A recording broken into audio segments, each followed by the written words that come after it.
પ્રભુ ઈસુ ખ્રિસ્તના નામમાં આપ સર્વને પ્રેમી સલામ. ગીતશાસ્ત્ર 90માં ઈશ્વર ભક્ત મૂસા પૃથ્વી પરના મનુષ્ય જીવનને ધ્યાનમાં રાખીને મનુષ્યનું સર્જન કરનાર ઈશ્વર યહોવા સંબંધી કેટલીક અગત્યની સત્ય બાબતો પ્રગટ કરે છે.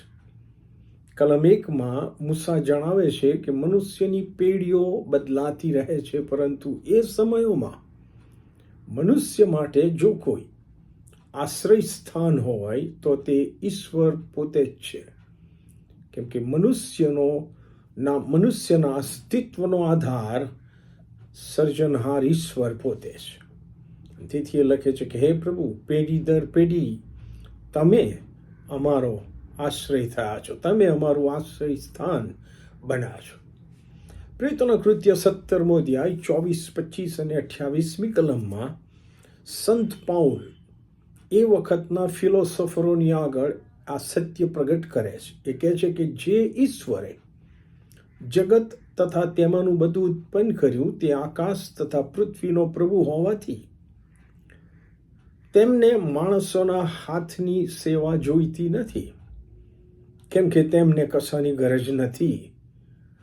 શ્વાસોચ્છ્વાસ તથા જીવન તથા સર્વ વસ્તુઓ ઈશ્વર પોતે સર્વને આપે છે, કેમ કે ઈશ્વરમાં આપણે જીવીએ છીએ, હાલીએ છીએ અને આપણા અસ્તિત્વનો આધાર ઈશ્વર પર જ છે. કલમ 2માં ઈશ્વર ભક્ત મૂસા જણાવે છે કે મનુષ્યની પેઢીઓ તો આવે ને જાય, પરંતુ સૃષ્ટિના સર્જન પહેલાથી ઈશ્વર તો ઈશ્વર જ હતા, આજે પણ એ ઈશ્વર છે અને અનંતકાળ સુધી પણ ઈશ્વર જ રહેવાના છે. તેથી એ લખે છે કે હે પ્રભુ, પર્વતો ઉત્પન્ન થયા હતા અને તમે પૃથ્વી તથા જગતને રચ્યા હતા તે પહેલા, એટલે અનાદિકાળથી તે અનંતકાળ સુધી તમે ઈશ્વર છો. વાલાઓ, જે ઈશ્વરનું આપણે ભજન કરીએ છીએ તે ઈશ્વર સમયથી પર છે. તેથી કલમ 4માં મૂસા જણાવે છે કે પ્રભુ યહોવાની દૃષ્ટિમાં 1000 વર્ષો વીતી ગયેલી કાલના જેવા અને રાતના એક પહોર જેવા છે. પ્રેરિત પિત્તર પણ બીજો પિત્તર 3 અધ્યાયના 8મી કલમમાં આ જ સત્ય જણાવે છે કે પ્રભુની નજરમાં એક દિવસ 1000 વર્ષોના જેવો અને 1000 વર્ષો એક દિવસના જેવા છે. અનંતકાળિક ઈશ્વર એ સમયથી પર છે.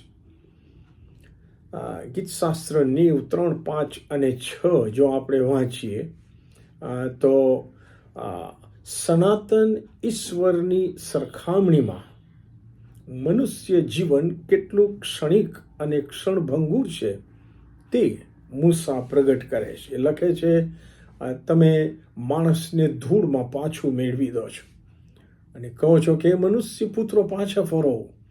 તમે તેઓને રેલની માફક તાણી જાઓ છો. તેઓ નિદ્રા જેવા છે, તેઓ સવારમાં ઉગતા ઘાસ જેવા. સવારમાં તે ખીલે છે તથા વધે છે અને સાંજે તે કપાઈ જાય છે તથા ચીમડાય છે. ઈશ્વર ભક્ત મૂસા આ વચનોમાં મનુષ્યના પૃથ્વી પરના દૈહિક જીવનની વાત કરે છે કે જે આપણે સમયના અનુસંધાનમાં વર્ષોમાં, મહિનાઓમાં કે દિવસોમાં ગણી શકીએ છીએ. પણ ઈશ્વરની ઈચ્છા છે કે આ ક્ષણિક અને ક્ષણભંગુર જીવન મનુષ્ય ઈશ્વરની સન્માનનીય ભીખમાં ગુજારે. અને તેથી કલમ 12માં ઈશ્વર ભક્ત મૂસા પ્રાર્થના કરે છે કે હે પ્રભુ, તમે અમને અમારા દિવસ એવી રીતે ગણવાને શીખવો કે અમને જ્ઞાનવાળું હૃદય પ્રાપ્ત થાય. આમેન.